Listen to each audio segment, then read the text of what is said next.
Sa isang bansang puno ng ingay ng politika at kontrobersya, sino ang nagsasabi ng totoo? Sino ang nasa panig ng bayan? Welcome to Bayang Pinas, ang news channel na hindi takot maglatag ng katotohanan. Dito, pinag-uusapan natin ang mga isyong may kinalaman sa kinabukasan mo, politika, pamahalaan, at ang tunay na kalagayan ng ating bansa. Hindi kami bayad, hindi kami bulag. Sa Bayang Pinas, ang boses ng mamamayan ang tunay na headline. Kaya kung sawang-sawa ka na sa mga baluktot na impormasyon at scripted na kwento, dito ka na. Dito sa Bayang Pinas, tayo ang bantay at boses ng bayan. Kung gusto mong manatiling mulat at informed, don't forget to like, share, and most importantly, subscribe dahil sa panahon ngayon, ang kaalaman ay kapangyarihan. Ito ang Bayang Pinas, balitang totoo, pusong makabayan para sa sambayanang Pilipino. Tara na't alamin ang tunay na balita. Itong si Zaldico, DOJ spokes, government coordinates with Interpol to locate Zaldico. Bakit ngayon lang? Bakit ngayon lang kayo kung hindi pa siya nagsalita ng ganun, hindi pa kayo makikipag-ugnayan sa Interpol? Anak ng totoo, dati crowdsourcing lang kami. O napicturan dito si Zaldi. O nasa airport siya ngayon. O nasa Spain siya ngayon. Dati crowdsourcing lang kami. Anak ng Petrang Garapata. Ngayon, Interpol kayo kagad, DOJ. Nakakagigil talaga kayo dyan sa DOJ. Ito, just in Department of Justice, DOJ spokesperson, Attorney Polo Martinez reveals that the Justice Department will authenticate the circulating video of resigned Congressman Zaldico implicating President Ferdinand Bongbong Marcos Jr. And former House Speaker Martin Romualdez on the anomalies in flood control project and questionable budget insertion. Nako, matindi yan. Zaldico, ha? Zaldico, next time, ilabasin mo na yung part 2. Actually, di na kailangan yung part 2, pero ilabasin mo pa rin yung part 2. Doon pa lang sa part 1, busog na kami. Pero kung doon sa part 2, yung paghahatid ng pera ni Master Sergeant Orly Gutesa, yung mga natatanggap yung pera, hinahatid dito sa ganito, dito sa ganyan. Yun ang inaabangan namin ngayon. Para ika nga, yung shipping Lacson Bultago, masupalpal ho siya, ika nga magkukuroburik, mantakin nyo, yung naghatid at tumanggap, a-admit niya, hindi ho sila nag-uusap ni Gutesa, hindi ho sila nag-uusap.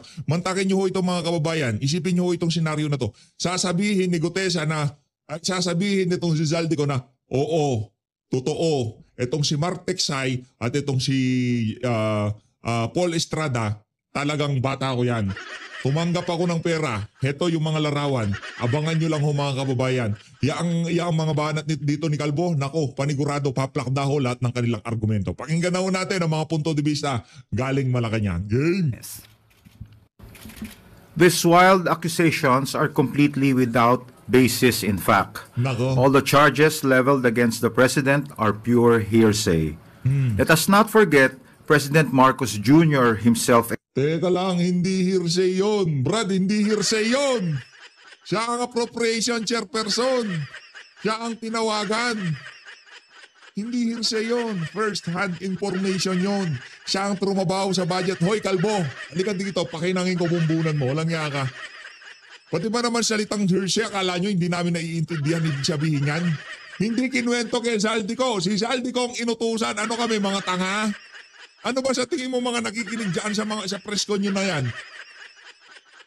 Mga sintusin to, mga talyanista tensaymada, siguro yung mga bayrat ng Malacanang maniniwala dyan. Ano to ba? Hearsay, halimbawa ako si Zaldico. Sinabihan ko tong si Pedro, oy, alam mo ba Pedro, inutusan ako niyan eh. Inutusan ako niyan. Na mag-insert ako ng 10 billion. Yon, hearsay pagka nagkwento si Pedro. Pero kung si mismo si Zaldico nagsasabi, hindi ho hearsay yun.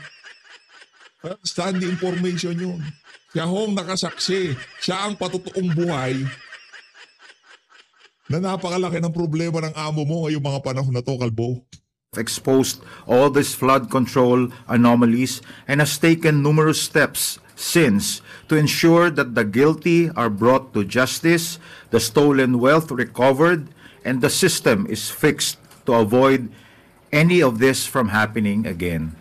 Rep. Zaldico should come back to the country and sign everything he said under oath with the proper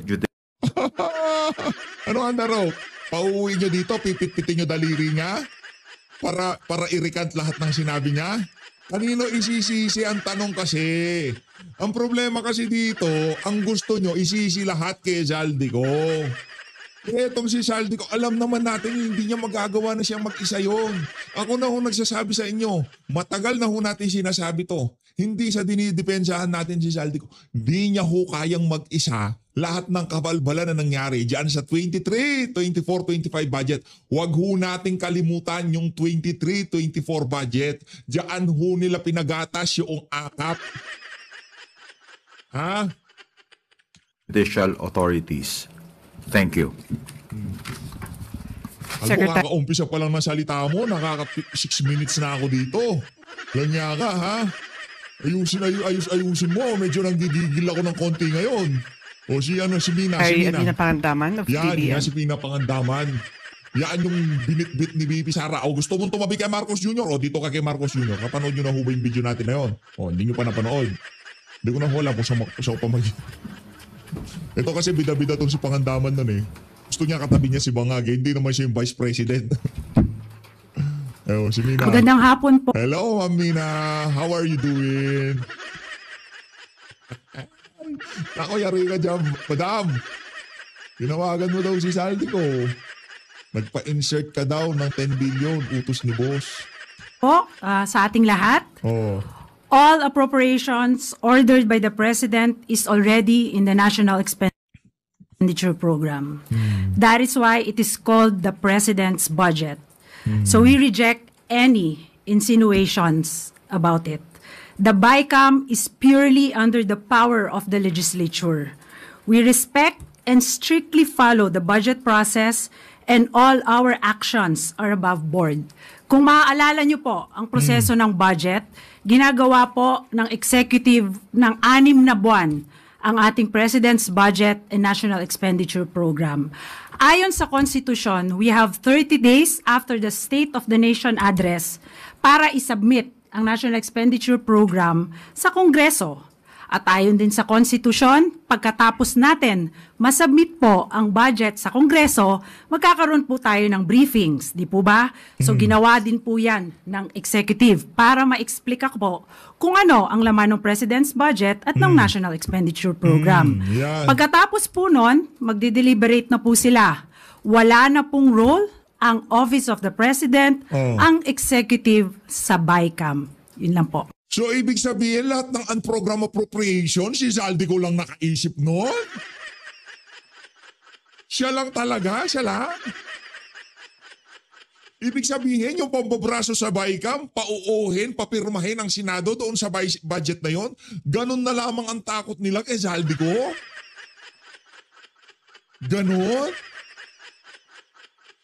Eh di wow! Maraming salamat po. Thank you, Secretary Dave Gomez and Secretary Anina Pangandaman. Walang tanong ang portion, ganun-ganun lang yun. Check me na, walang tanongan. Tatanong ko, anong oras mo tinawagan si Zaldico? We now have Undersecretary Claire Caso, the Palace Press Officer. Anti-Claire. Ang lilim ng mga nila, excuse nila no? Pawang kasinungalingan, walang kinalaman ng executive. Anong walang kinalaman? Mag-uusap-usap tayo sa November 16, okay? 17, 16. Ano ba tayo ngayon? 15 pa lang. Naku, meron pa kayong isang araw. Enjoy nyo lang yan, ha? Enjoy nyo lang yan. Ha? Enjoy lang, ha? Oh, yung para sa mga yung mga Talyanista at Ensaymada Vlogger, ha? Good luck, ha?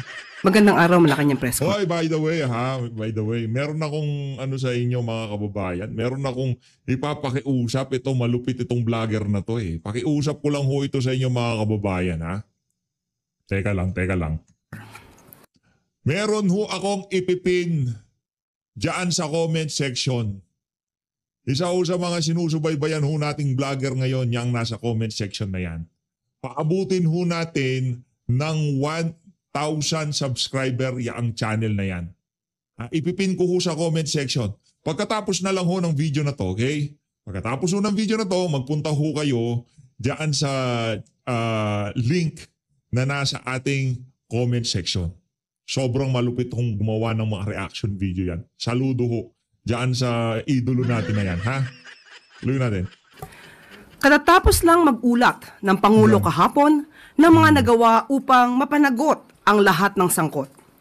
Sa loob lamang ng 3 buwan matapos ibunyag ni Pangulong Ferdinand R. Marcos Jr. ang mga irregularidad sa mga maanumalyang flood control projects ng bansa, marami na ang mga lumutang na personalidad at ang kanilang mga di umanong kinalaman dito. Yan. Kabilang narito ang dating kongresistang si Zaldico. Yan. Ang pagkakasangkot ng pangalan ni Zaldico ay bunga ng mga ebidensya, mga testimonya, at mga di umanong pagpapayaman niya na makikita sa mga ari-ariang naipundar nila. Yan. Dahil lumiliit na ang mundo ni Zaldico, Yan. kailangan niyang umiwas at iiwas ang sarili at mag-name drop kahit walang katibayan at laway lang ang puhunan. Hindi laway yung Brad. Matagal na yan. Matagal na namin sinasabi na mayroong problema ang presidente mong bangag. Maraming nangyayaring anomalya. Anak ng toka, ito nga ang tanong dito. Ipagpalagay na natin. Ipagpalagay na natin na totoo ang sinasabi nyo pero asigurado ako dito. Hindi magagawa ni Zaldico yan. Ipagpalagay na ho natin. Okay? Benefit of the doubt dito kay Auntie Claire. Mga kababayan, mag-i-insert ka ng sandamukal na ang program at appropriation. Tapos babawasan mo ang budget ng education. Hindi ka maglalagay ng pondo dyan sa PhilHealth. Kaya ho bang lahat gawin ni Zaldico yan? Nang walang paspas ng Malacanang? Jesus, Ginoo. Diba, kaya mo bang gawin nyo? Hindi ba kukwestiyonin ng Malacanang bakit hindi mo linagyan ng pondo ang health? Ba't di mo linagyan ng pondo ang PhilHealth? Ba't binawasan mo ang Department of Education? Ba't ang daming ang program appropriation? Ano ang napitran na ramata? Zaldico lang ang katapat, lahat ng nasa Baykam, pipirma? Senado, Speaker, pipirma? Si Zaldico lang talaga? Para masagip ang sarili sa paratang ng pagnanakaw sa kaban ng bayan, Ako na nagsasabi sa'yo, Zaldico, huwag kang umuwi. Pakiusap, huwag kang uuwi. Kakatayin ka ng mga yan. at mapalitaw na siya ang biktima, siya ay magtatahi ng maling kwento laban Tahi ng sa ibang maling tao. kwento. Magtuturo ng iba, puwera ang sarili niya, kahit na ang ari-arian niya at ng kanyang pamilya ay nagsusumigaw ng ebidensya laban sa kanya. Walang problema doon. Alam namin na marami ding ninakaw si Zaldico. Walang problema doon. Pananagutin namin siya. Pero yung amo niya, uunahin ho muna namin, okay? Pupunta tayo kay Grace po, pupunta tayo sa Diskaya, pupunta tayo dyan sa mga nabanggit na yan, yung mga malilit na, yung mga sila Jude Asidre, yan sila. Yan Jude Asidre, dyan kena ano pangalan ito? Gutierrez, kena Ortega, pupunta tayo dyan, okay? Kalmahan mo lang. Puputulin muna namin yung ulo ng ahas. Ahas. PH, ang paghahalata ka. Paghahalata ka, PH. Aas ka ng aas. Ahas. Okay? Pagkatapos namin pinutol yung ulo ng ahas, susunod naman namin yung katawan hanggang buntot, pati yung mga nagpapala ng simento, babaratan. May ganun silang ginawang korupsyon. Siyempre, di ba? Ang kanyang naging pahayag, mas nagbunga pa ito ng maraming katanungan, imbes na sagutin ang kanyang papel dito sa sinasabing anomalya. Lahat ng mga sinasabi ni Zaldico Abang ka lang sa parto, madam, ha? Yung mga mali-malitang pera, ikukwento na ni Zaldico kung sino nagbibigay, naghahatid, kanino binibigay. Naku, sa tingin ko, meron na nagpapanik sa Malacanang. ay pawang mga imbento lamang, walang basihan, walang ebidensya. Umuwi muna siya sa Pilipinas at sumpaan ang kanyang mga sinabi at harapin ang mga demanda o kaso laban sa kanya. Pakatandaan natin, nagsimula ito sa sinabi ng Pangulo sa kanyang Zona 2025. Oh. Mahiya naman kayo. Bakit niya pasisimulan ang Hindi ko na ho siguro kailangan sabihin pa, okay, na sinungaling yung statement na yan. Okay, alam nyo na ho paliwanag, since 23, 24, 2025, first quarter 2025, sinasabi na natin may problema sa mga flood control project. Hindi si Marcos Jr. ang nagbulgar niyan. Hindi na natin uulitin, hindi na natin pagkakatagalin. Patatapusin natin kaagad itong si Auntie Claire dahil marami pang tanungan. Malalimang pag-iimbestiga. Mag-establish ng ICI, Independent Commission to investigate the anomalous flood control projects and other infrastructure kung ang Pangulo ay may kinalaman dito. Logic! Hindi ba dapat na iiwasan niya ang issue nito kung siya mismo ang mapapasok? Ang investigasyon na sinimula... Hindi na nga pwedeng iwasan, madam. Hindi na pwedeng iwasan. Sa ayaw at sa gusto niya, malaki ang problema sa mga infrastructure project. Di niya na pwedeng banggitin yung na-overwhelm lang dahil sa climate. Hindi na pwedeng sabihin yung mga katagana yun. Okay, lulubog. Pero kung gumagana yung mga pumping station, gumagana yung mga flood control, 2 to 3 hours, wala yan. Pero hindi ho yun ang sumay. Wala pang ulan, baha na. Ng Pangulo ay unti-unti nang nagbubunga. Malinaw na ang mga pangyayari. Papalapit na ng papalapit. Hindi, ito sabihin ko na. TDS si Zaldico. Meron akong nabasa, sabi daw, si Zaldico nagpunta kay dating Pangulong Rodrigo Duterte. Ito yung excuse nila. Pwedeng gamitin yung excuse nila. Unahan ko na. Tapos, binayaran ni Kong Pulong Duterte para ilaglag si Marcos Jr. DDS yang si Zaldico. Oh. Totoo talaga Duterte supporter siya. Anak ng Pedro Garamada, di ba? O yung isa pang dahilan nila dito, AI yan. AI generated yan. Anak ng toko, AI generated. Ilalabas mo dun sa official Facebook page. Tayo sa katotohanan. Kaya't pinipilit ilihis upang makaiwas ang mga tunay na may sala sa katarungan.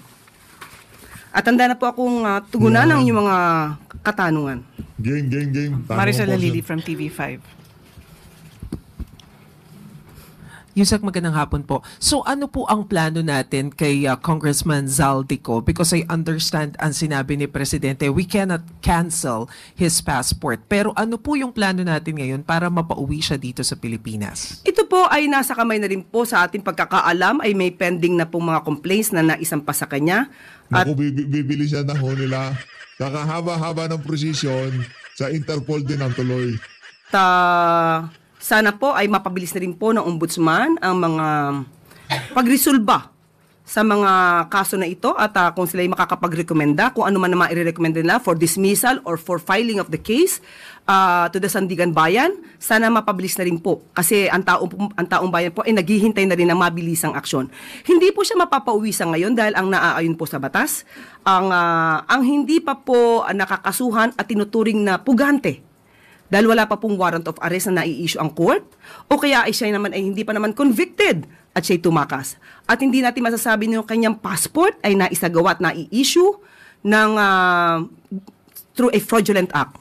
So wala po pa kasi basehan para mag-file ng petition or application for cancellation of passport ni Zaldico and DOJ at malamang po madismiss po ito ng korte kung hindi po bibigyan ng basihan sa pagkakansela ng passport.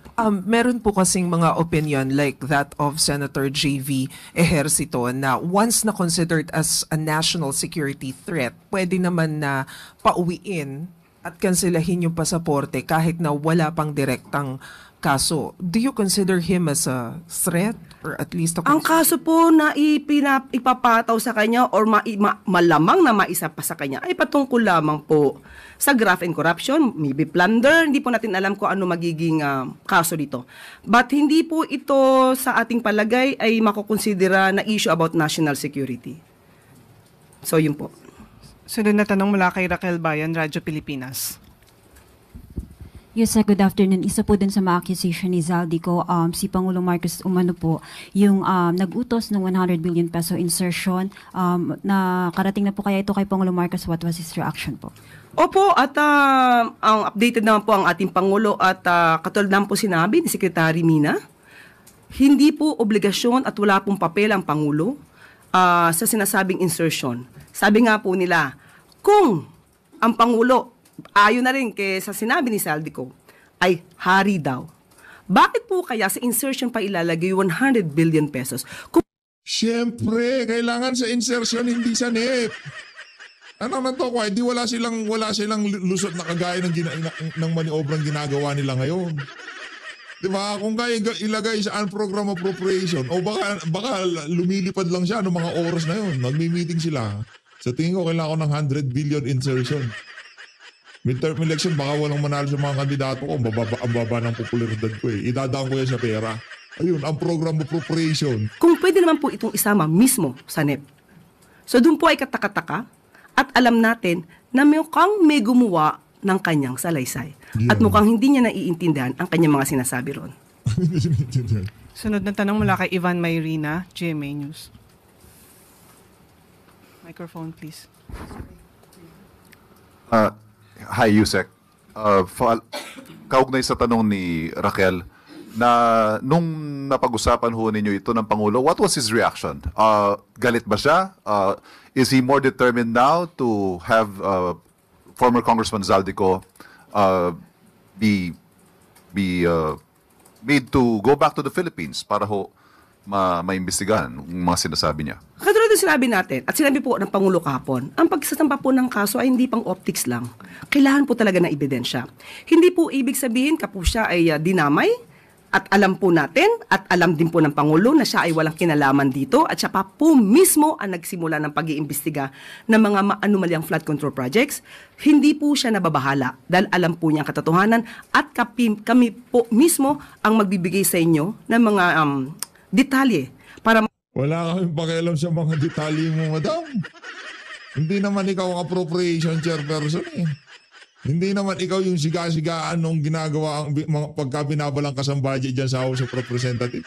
Hindi, kung meron man akong paniniwalaan ngayong mga oras na to, kung ano man ang sasabihin ni Zaldico, yun ang paniniwalaan ko. Bakit? Kasi yun doon talaga tayo dinadala ng ebidensya. Doon papunta ebidensya, hindi kung saan-saan.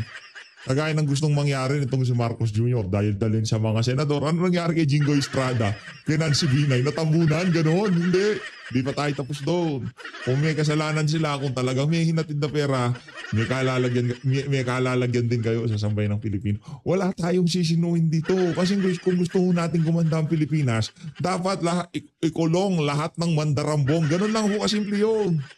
Wala tayong sisinuhin. Jingoy, talagang hinatiran, napatunayan, may mabibigat na ebidensya. Ayoko yung kay Bernardo ha. Kay Bernardo, hawak sa liig ni Ping Lacson yun. Kung ano gusto sabihin ng mga amo nung mama nun, sasabihin niya. Nakita niyo yung video niya, hindi siya magkaundaw-gaga sa pagsusori sa staff ni Senator Jingoy Estrada. Nakita niyo? Oh, malaman po ninyo, mga sinasabi ni Zaldico ay pawang katang-isip lamang. Ito ho ang unang pagkakataon na nagkaroon ng direct accusation against the President. Again, siya po ba'y nagagalit? Or is he not taking it seriously dahil tulad na nabanggit ninyo, sa tingin niya hindi totoo? Hindi po natin masasabing hindi niya to siniseryoso. Ang akusasyon, kahit ano po ang mangyari, maaaring may maniwalang tao. Kaya po ngayon pa lamang ay binibigay namin sa inyo kung ano pa ang katotohanan. At hindi natin siguro masisisi si Zaldico dahil alam natin na lumiliit ang kanyang mundo. Kaya nga ang sabi po natin sa kanya, siya po ay maaaring umuwi rito, mas magandang umuwi siya rito, at kanya po itong isalaysay. At kakatayin natin siya. Ganon? Pag ganon, Zaldico, huwag kang umuwi dito. Pagka nailabas mo na lahat ng dapat na pwedeng ilabas, saka ka umuwi sa Pilipinas. Labas mo muna lahat ng pwede mong ilabas. Kasi siguro ngayong mga panahon na to, pwedeng sabihin nitong sila anti-Claire na okay lang yan. Di naman nila ano yun eh. Kaya namin manobrahin yan eh. Pero pagdating ng eleksyon, hindi nyo mamamaniobra yan. At saka nga pala, akala nyo nakalimutan ko. Ito mga dilawan at mga pinklawan kayo, mga walang ya kayo ha. Ba't nananahimik kayo dito sa isa na to? Kala ko bang for good governance kayo? Kala ko bang para kayo sa malinis na pamahalaan? Kala ko bang gusto yung umunlad tong bansa na to? Bakit taimik kayo dito kay Zaldico? Natatakot kayo kay Martin Romualdez? Mga walang nga talaga itong mga pinklawan at dilawan na ito. Bayaan naman kayo. Mga mukhang pera. Dito mismo sa bansa, harapin niya ang kaso niya, humarap siya sa notaryo publiko. Nako! Di pwede yun. Paano pagka pinasinungalingan kagaya ng ginawa dito kay Master Sergeant Orly Gutesa? Anong notaryo publiko? Ano? Gagawin niyo ulit yung ginawa niyo kay Master Sergeant Orly Gutesa? Kapal ng mukha mo, ha? Na lehitimong notaryo publiko. Hindi kung saan-saan lang nakukuha. Para naman mapatunayan niya ang kanyang mga akusasyon. Dahil mismo sa kanyang mga sinabi, kung ito po ay inyong nabasa, ang dami pong mga inconsistencies. Sorry, panghuli po. Is the President willing to guarantee the safety of the former congressman? Kasi nagpahayag siya ng pagkabahala na ayaw niya umuwi dahil daw sa banta sa kanyang buhay.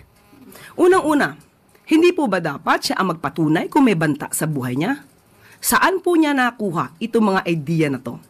Nung umuwi po ba siya dito, or rather, nung siya ba ay umalis, may pagbabanta na sa buhay niya, nasa na mga records na masasabing may nagbabanta sa buhay niya. Dapat niya po munang patunayan yan bago niya ibuka ang kanyang bibig. Okay. Sunod na tanong mula kay Eden Santos, Net 25. Yusek, ano po yung naging dahilan ni Kong Saldico, bakit siya biglang bumaliktad at itinuro ang Pangulo at si former Speaker Martin Romualdez dito po sa corruption sa flood control projects. Alam naman po natin na close yung kanilang relationship. Pinupuri pa nga siya ng Pangulo bilang chair ng appropriations before sila po ni Speaker Martin. But biglang naging ganito po yung kanyang salaysay at itinuro niya mismo ang Pangulo dito sa anomalya na ito. Unang-unang po, parang wala naman po ako masasabi na sila ay close. Wala po ako nakikita kung gaano ang closeness nila. So maaari, pagdating sa trabaho, sila ay nagkakausap, pero kung sasabihin niyo po ang kanilang relasyon ay close, hindi po yan natin masasabi at wala pa po makakapagpatunay ng ganyan. Unang-una po kung anong dahilan niya, yan po ang magiging trabaho ng mga matitinong mga media practitioner. Yan. Kayo po ang magtanong sa kanya. Kayo po ang magtanong sa kanya. Kayo po. Bakit siya nagsasabi ng mga ganitong kwento at hanapan niyo po siya ng ebidensya. Dahil kung kami po ang tatanungin niyo, hindi namin alam kung bakit siya nagsasalita ng kasinungalingan. Most probably, para itawid ang kanyang sarili at sabihin wala siyang kasalanan. Yun ang pinaka-basic. Ang hirap, no, Auntie Glenn? Hindi na to hindi ho inaakusahan dito. Secretary, undersecretary. Diba? Hindi inaakusahan yung kamag-anak. Kagaya kay Senator Bongo, yung kamag-anak daw niya, contractor. Ito hindi. Mismong presidente, nagpa-insert ng 100 billion sa budget. Kaya pala ang daming program appropriation. Yung mga program appropriation, yun yung mga pondo na wala pang nakalaan na proyekto. Pagka sinabi nitong si Marcos Jr., itong pondo na to, ilalagay ko dito. Yung pondo na to, ilalagay ko dito. Wala ako kayong magagawa. Hindi nyo na malalaman. Hindi kagaya ng mga iganga. Itong 100 pisong ito, para ito sa school building. Para itong 100 pisong ito, para dito sa mga libro, sa mga... Ganun ho. Pero yung unprogram appropriation, pagka sinabi ni Marcos Jr., dadaling ko to dito, tapos na usapan. Wala nang maraming cheche, bureche. Anong hearing dyan sa appropriation committee? Wala. Pagka sinabi niya, emergency, kailangan ko ng pondo. Huwag kang pondo doon. Ganun ho katindihan. Di ba yung mga proyekto, pinagtatalunan pa yan sa committee level? Hindi. Pag ang program appropriation yan, pagka napraning si Bangag, gusto kong lagay dito to, doon na ho niya ilalagay. Reason. Pero kung ano pang mas malalim na dahilan niya, kayo na po ang magtanong sa kanya. Ano po yung ini-expect ng Pangulo na implikasyon itong paglantad ni Saldico at pagturo mismo sa kanya sa anomalyang ito, lalo't ang taong bayan po ay sinasabing galit na nga sa nangyayaring matinding korupsyon po sa gobyerno? Ang implikasyon pong nakikita natin ay mas magagalit ang mga tao kay Saldico dahil sa kanyang pagsisinungaling. Hindi. Magagalit ang tao kay Marcos Jr. kasi nagpapanggap siyang malinis gayong administrasyon niya ang pinanggalingan ng sandamukal na kakurakutan dito sa bansa na to. Si Saldico, isa lang siyang kawawang pobreng utusan dito sa lahat ng kaganapan na to. Auntie Claire, huwag tayong maglokohan. Kahit kayo, kung wala ka sa gobyerno, tanongin kita. Kaso nasa gobyerno ka eh. Yung mga ganong klaseng tanong, hindi dapat ibinabato dito kay Ante. Makikita natin na lahat ng kanyang sinabi, katulad na nga ng mga eksperto sinabi, bakit kailangan pa na mag-insert ng 100 billion pesos samantalang kaya namang isama ito sa NEP. So doon pa lamang po, dapat magalit talaga ang tao dahil marami Hindi nga kasi pwedeng isama sa NEP. Diba? Hindi nga pwede kasing isama sa NEP. malamang meron nang naisama sa NEP dahil nga mag-i-election sa 2025, kailangan pa mag-insert ng another 100 billion. Kaya hindi na naisama sa NEP. Merong mga kadahilanan kung bakit hindi isinama sa NEP, malamang sa malamang, para ika nga kung sakaling umabot tayo dito sa punto na to, pwedeng ibuntun lahat ng sisi kay appropriation chairperson sa House of Representatives. Gayong alam naman ho natin na ika nga meron silang sabuatan dyan sa budget na yan. Di ba nga yung budget ni VP Sara pinagtulungan? Ang bihira. Nagsisinungaling para maisalba ang kanilang sarili. Salamat. Next question mula kay Christian Yosores, DZMM. Hi, Yusek. May mga ulat po na lumabas sa social media na nagpatawag di umano ng meeting si Pangulo sa kanyang security cluster. Is the palace in panic mode dahil so posible po na mag-spark na naman ng panibagong public outrage yung expose ni dating congressman ko? Wala po ako nabalita ang... Alam mo to, ako talagang mag-i-spark yan ng public outrage. Hindi na kailangan itanong yan kay Auntie Claire. Mantakin nyo ho mga kababayan, hindi ka panipaniwala ha. Sobrang napakatindi ho. 6 na oras na pinost yung video nitong si Zaldico. 6 na oras ho pa lang. Nasa 6 na milyon na. Mas na mahigit nasa 6 na milyong views na ho yun. Mga kababayan, isipin nyo na lang, nag-views yung video ni Zaldico na 1 milyon kada oras. Iba pa ho yung sa ibang platform. Sa FB pa lang ho yun. Facebook pa lang yun. Ganyan. At ako sino po nagsabi niyan? Muli. Patunayan po niya. Tayo po nga ay dapat papunta ng Intramuros Hindi po ba? At meron doong event.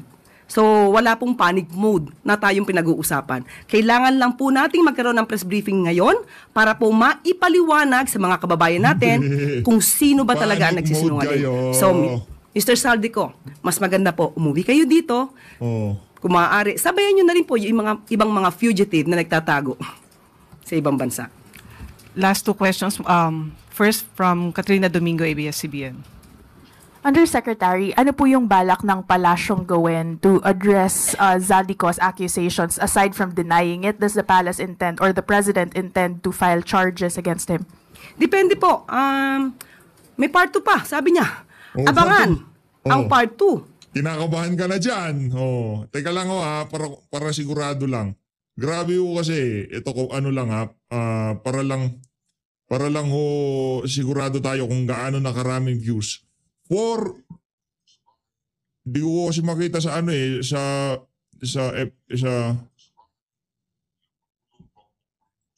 teka lang nasa na base sa ating huling pag-check, nasa 5 million.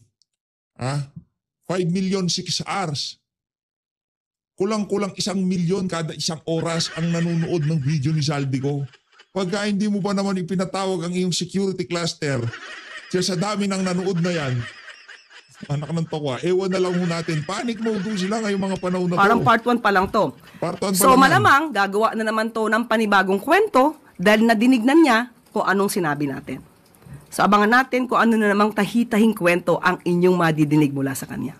Kaya, be cautious. Now, follow-up question. As mentioned earlier, Zaldico's statements might spark a fresh outrage from the public. How concerned is the president with the upcoming INC rally over the weekend? Alam ko naman po na ang mga miyembro ng INC ay matatalino, makadiyos, makabayan. Yan. So alam po nila kung sino game guilt trip natin sila. Yung tipong pakita natin sa kanila, matalino kayo, di ba? Huwag kayong maniwala doon. Hindi. Matalino kami, kaya maniniwala kami doon. Nagsisinungaling at alam po nila kung sino ang tunay na nagtatrabaho para sa bayan. So yun lamang po. Tandaan natin, walang ganyang karaming air assets ang Pangulo. Last question mula kay Vance Fernandez. Ginagawa naman niya. Pati nga itong si Pati nga itong si Ping Lacson Boytago tsaka itong si Tuta Soto, nakita natin ginamit niyo yung isa sa mga air asset nitong si Zaldico Mga walang utang na loob. Good afternoon, ma'am. Do you have any idea who is behind this tell-a-lie accusation? Tell-a-lie? Nay, kumanda na ho kayo dyan sa Malacanang. Hindi nyo po ba iaalay ang yung konting sakripisyo para sa bayan? Tell-a-lie naiisip ba ako? Mahirap magsalita, pero minsan kayo mismo mag-iisip. Duterte yan. Duterte yan. Saldico, DDS. Saldico, Sara Duterte supporter. Yan ang gagamitin nilang excuse. Sino kaya ang nasa likod nito? Yan. Yung mga obstructionists, destabilizers, yan. O lumiliit lang siguro talaga ang mundo ni Saldico dahil siya po ay siya po mismo ang naiipit sa mga aksyon na mismong siya ang gumawa. Thank you, Yusek Claire. Okay, go. Okay. Ma'am, last na lang po. May we have your reaction about the statement of VP Sara saying na paranoid na raw yung administration, especially now na madaming rally yung nangyayari, and yung pagkontra niya doon sa sinabi ng Pangulo about the status of our economy? Okay, unang-una po, paranoia. Ang paranoia, sabi po nila, ay direct cause ito ng emotional outburst. Meltdown. Yeah. Hindi po nagme-meltdown ang ating Pangulo. Nagkataon lang po, syempre po, kapag ka po may mga issue, may nababalitaan, may mga nagre-report na di umanong may gustong magpabaksak sa gobyerno, ano po ba ang dapat gawin ng gobyerno? Matulog? Manahimik? Mag-relax? Hindi na, walang gusto magpabagsak sa gobyerno. Galit lang sila kay Marcos Jr. Ang gobyerno, nandyan ang gobyerno. Walang problema dyan. Ang kinagagalitan ng tao, yung nakaupo sa gobyerno. Pero itong gobyerno natin, ba't natin pababagsakin? Di ba? Wala namang problema. Pagka nag-resign siya, di-install natin si VP Sara. Ganun lang naman. Pero hindi natin, ang gobyerno ba si Marcos Jr.? Naninilbihan lang siya sa gobyerno. Pinaghahalo-halo nyo kasi yung mga salita. Kaya pagka dumating doon sa mga ordinaryong Pilipino, akala mo talaga ang gagaling, tataba ng utak. Kailangan po ito mamonitor. Hindi naman po ibig sabihin na ito ay may katotohanan, but still, hindi po to dapat na tinutulugan. Patungkol po doon sa, again, Maricel, anong second? Sa economy, kinontra niya yung statement ni President. Sa ekonomiya. Tandaan po natin, inamin po natin na naaapektuhan ng economic growth. Bakit? Dahil sa marami pong naging kalamidad. At may issue din po patungkol dito sa korupsyon. At tandaan po natin, ang korupsyon na ito ay hindi lang sa panahon ngayon. Yan. Panahon pa po nung nakaraang administrasyon. Yan. Hinahanap pa po ang 33.5 billion pesos na patungkol po sa flood control master plan sa Cebu or Metro Cebu. Yan. Isa po ito na dapat imbestigahan. Nakakakos din po ito sa ating ekonomiya. Maraming anomalya na dapat nating malaman, pati yung mga ghost projects na inamin naman ng dating Pangulong Duterte. So lahat ng kalat nung nakaraan, ngayon po natin nililinis. At yung mga kalat daw nung nakaraan, anak ng tokwa, ang linis ng inyong dinatnan, wala kayong ginawa kung hindi kinalatan. Pambira, oo. Ang ganda ng estado natin, ang ganda ng ekonomiya natin. Bago kayo pumasok, ginulo nyo usapan. Ano lininis? Ginulo nyo usapan. Kasi bakit? Walang nangyari sa administrasyon ng amo mo kung hindi puro nakawan. malamang, isa ito sa nagiging dahilan kung bakit nagkakaroon po ng hindi magandang epekto to sa ekonomiya. But ang pangako ng Pangulo, gagawin ang lahat, pati ang economic team, gagawin ang lahat para po mapaangat pa ang ekonomiya ng bansa. Yusek Claire. Are you referring to the Dutertes? Yan. Kung ituturing na maraming tao na sila, maaaring sila. Yan. Thank you, Malacanang Press Corps. Maraming salamat, Malacanang Press. Okay ka na, Antig.